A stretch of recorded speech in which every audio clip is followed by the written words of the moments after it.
everybody. Today Gina Young is going to show you how to make an easy, delicious, beautiful omelet every time. Here's what you're going to need. Of course, you're going to need some eggs. Now, what I'm putting in my omelet today is going to be a nice sweet Vidalia onion. We're going to use American cheese and my favorite ham. Make sure your hands are clean. Let me show you the technique to make the perfect omelet. Struggle with making beautiful omelets? No worries, because today's technique is going to help you to make the best omelets forever. So the first thing we're going to do is let's go ahead and chop up any vegetables that you will be using, but we gotta talk first. So now, let's just say you wanted to use onions, bell peppers, and mushrooms into your omelet. You never wanna put those ingredients into your omelet just raw, right? Because the short amount of time that it takes your omelet to cook, those vegetables would still be raw and it would be like the worst omelet. So what do? Well, you pre-cook those vegetables. Absolutely you do. You're gonna pre-cook the bell peppers, the onions, the mushrooms. You just have to saute them up a little bit and then set them aside. And then when our omelet is almost done, that's when we're going to incorporate them, and they taste much better. When you take the time to saute up your vegetables, it's going to taste great. So now, because today I'm putting a nice sweet Vidalia onion in, I'm going to go ahead and get it started in this pan here. So I have this pan, just a teeny tiny bit of oil or butter, whatever you choose.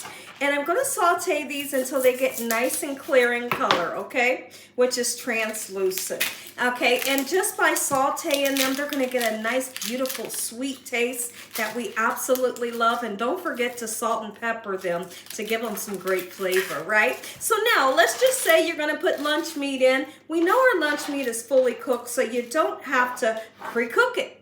No, you don't have to pre-cook it because the residual heat from the omelet will warm up your lunch meat. But if you're making bacon, of course you're going to pre-cook that bacon. You're going to pre-cook the sausage and have it setting aside as well. Okay, so that can help a lot of people, that right there. Okay, so let's go ahead and get this onion. This is a small onion, but I only need this little bit here. When I'm making an omelet, I always use 3 large eggs. Okay, I'm going to show you something. And when you use 3 large eggs, it gives you an omelet really about this size, and I love that because I can turn around and cut it down the middle and serve it to 2 people. So find out what your family and friends want in their omelet and have those ingredients readily available. If you know Uncle Bobo wants the spinach and the Swiss cheese, have that available. And these omelets are so quick and simple to make. Anybody you make these omelets for, they're going to absolutely love them. All right, so we're going to go ahead and put that nice sweet onion into the pan. And I'm going to turn this pan onto a medium heat. I'm not going to salt and pepper the onion until they're almost done. In the meantime, let's go ahead and chop up anything that may need to be chopped up. I have a lovely honey ham here that is so delicious. And when you put it inside of an omelet with sauteed onions and just some cheese, it's like the perfect omelet. I want to hear from you all in the comment section below. What are your favorite ingredients that you like to have in an omelet? Let me know. I hope y'all are having a good day today, if I haven't said that. And if you're not, hopefully I can brighten up your day with this here recipe. How many of you love an omelet like we do here at the Young's house? Omelets are made very often here at the Young's. I don't mind making them because it's so quick and simple to make. And like I said, when you use those 3 eggs, you can just whip together so many within minutes. And it's so easy. Showing you all a special technique that I like to do that's going to keep your eggs nice and fluffy, make you have a beautiful omelet. So let's go ahead and crack our 3 eggs. And we really want to whip some nice air into the eggs. You don't need water in these eggs. You don't need heavy cream in these eggs. You don't need milk.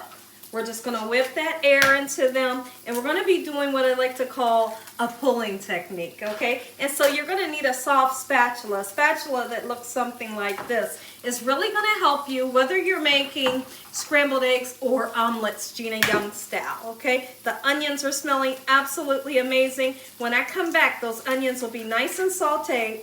We're not going to forget to salt and pepper them, and we're going to get started on our omelet Gina Young style. Onions, they're nice and translucent. I'm going to go ahead and put just a tiny salt on them, okay? You want to season layers of everything that you're cooking.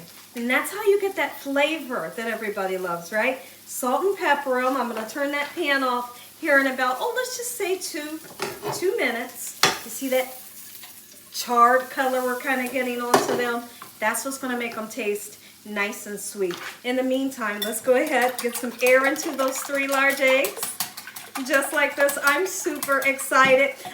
Those of you that are familiar with me, you'll know that I'm not a fan of eggs. I'm not a fan of eggs, but sometimes when I make certain recipes, I can't stop eating it like this. Or my egg foo young. I love my omelets. I love my egg foo young. I really do. Sometimes it's just the thought of what the actual egg is that makes me say, I don't know. I don't know about scrambled eggs today, you know. But an omelet, I can't resist them. And they're so beautiful. And really, I think they're fun to make. All right, so that's how I whip the nice air into the eggs, just like so. I'm gonna go ahead and turn this pan on. And I wanna show you, I have some oil in this pan. It's not a lot. Really, it's just enough to coat the pan so that my omelet doesn't stick. I'm gonna go ahead and take that off the burner, okay? Just enough to coat the bottom of the pan so your omelet doesn't stick. But we are gonna take a tablespoon, about a tablespoon and a half of butter. Any kind of butter you like to use, you can use. Salted or unsalted, whatever floats your fanny, right? Let's get it right into this pan. And once it becomes frothy, you all know what frothy looks like. And if you don't, I'll show you. Okay, it kind of turns kind of white and bubbly. Once that happens, that's when I'll put my eggs in on a low heat. You never want to cook your omelets up on high. And I always aim to not have the brown on my scrambled eggs or my omelets. I just think it tastes better and it looks better. It's like you can, it looks for a better presentation when it doesn't have the brown. Sometimes it'll naturally happen, but you get the gist. Don't turn it up too high. Whether I'm making scrambled eggs or omelets, I'm always sure to not season my eggs too early. As we know, salt draws water out of things, okay? And if you salt the eggs too early, just my personal opinion, it makes the eggs have a funky texture that I'm not looking for. So when do you season them? Well, I like to wait until my eggs are like 90% of the way, and then I'll go in with my salt and pepper. Butter is nice and frothy, and this is what it's gonna look like. You can kind of see the milk solids fall to the bottom of the pan. The butter looks a little bit lighter in color, like a whitish color. That's what I'm looking for. So we're gonna turn this down. Let's get our eggs in. I'm gonna show you that pulling technique that works so well. And this works also for the scrambled eggs. All right, lovely, get them in there. You don't need a fork. Don't go in with the fork. All right, here's what we're gonna do.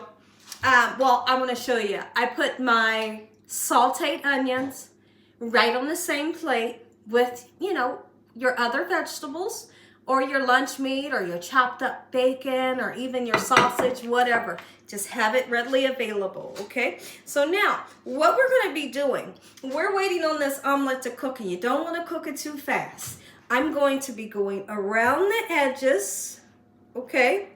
Just like so, nothing special. I'm just going around the edges like this, making that circle that I'm looking for, because I want a circle and I want to be able to flip it, and then we have a moon-shaped omelet, okay?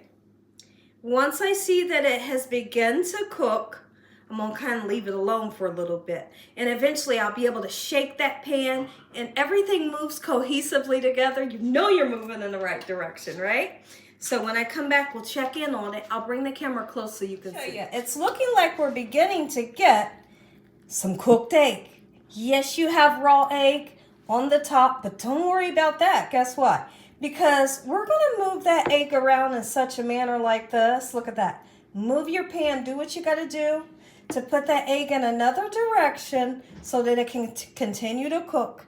And eventually, like I said, we'll be able to do this. Everything moves cohesively. That means you'll be able to move your omelet with no problem and without it falling apart. Look at that. You see how everything's forming into a circle? You have to have patience. You cannot have this up too high. All right, take some of that raw egg if you want to, and just move it to the outside. Eventually, it will cook. Don't you rush it. Okay, we're almost to the point where we could salt this here in just a little bit. And don't put the filling in while you still got raw egg, in here. I'm seeing the omelet beginning to form, not so much right here, but right here, oh yeah, moving in the right direction. There we go. Egg has to go somewhere so that it can cook. And I'm moving it this way, and then I'm turning it so it can go out to the edges and cook. Get off of the middle of my omelet, right? There we go. It's the perfect time to season. If you like to use salt, you don't have to if you don't want to. Let your family and friends put their own salt on, okay? It's just fine if you do that. Okay, we're gonna go ahead and put the salt on. We're gonna put some black pepper on. Lovely. Get ready to get your cheese and all your fillings out. How quick and simple is this? It's not hard to make an omelet. It's not hard to make them gorgeous. And I'm going to tell you one thing. If you don't have, all of the vegetables and the lunch meats and things like that, you can make a cheese omelet and it's spectacular. Absolutely, a cheese omelet is spectacular. So now you can see eventually I can go all the way around this, right? And so the idea is to put all of your filling on one side, right? Like this, and then flip it over. It's gorgeous every time, and it works. You got to have patience, and you want to be careful with it. So now, remember I told you eventually, we want to get to the point to where we can do like this. Everything moves cohesively, right? I know I keep saying we're moving in the right direction, but this is a tutorial, right? And there's a lot of people who don't know how to make an omelet, but Gina Young's here to help ya. Let's do it. Watch this. Okay, so we're going to take our filling, just like that, those nice sweet onions, honey ham. Oh, these ingredients right here is bomb.com. Do you hear me? Yes, they are. And I'm going to enjoy this omelet. All right, look at that. Make sure you have enough that you can flip over. I'm going to grab that cheese right out of the refrigerator. Whatever cheese you love. I like the American cheese because it's creamy dreamy every time. I like Kobe too. There are some times that you'll see me use a shredded cheese, But this right here, I love American cheese. I really do. All right. And so you wouldn't want to take this side and flip it because all your filling's going to go all over the place. So you got to make it make sense, right? We're going to take that side that has the cheese on it and flip it over, okay? And when you feel nice and comfortable enough where you could do this without breaking it, there you go. Yes! Omelet Gina Young style. Are you kidding me? How quick, how simple, and you can do it too. If you make it Gina Young style, thank me later because you're going to love it and your family's going to beg you for more omelets. So now, if you can look down in the inside, and I know you guys can see that cheese. Once your cheese is melted, your omelet is done. Because we oiled our pan as well as buttered it, it's going to just slide. Look at that. It's going to slide right onto your plate. Okay, but what I like to do, let me show you something. It's a trick of mine. Take a clean paper towel. Blot up any of that extra oil, any of that extra butter. We don't want to have to digest that, right? And so look at that. It goes onto the paper towel instead of in your stomach, right? Lovely. And it helps. It's an easy cleanup for your pan as well. There we go. The butter and the oil's pretty much done their job. And now we're going to sop up any extra. Cheese is melted. Let's get it out the pan. Look at this, y'all. If you enjoyed this video, give me a thumbs up. If you haven't subscribed, what you waiting on? Tell your family and friends. Tell the world what Gina's doing in this kitchen on a daily basis. And Father, we thank you for this meal. Amen. Let's taste. I know you want to taste. We're going to taste it right now. Remember, once your cheese is melted, that residual heat heats up your lunch meat every time to the perfect temperature. Oh, it's so cheesy. The sweet onions, the sweet ham. Make you some. Oh, enjoy. Good night.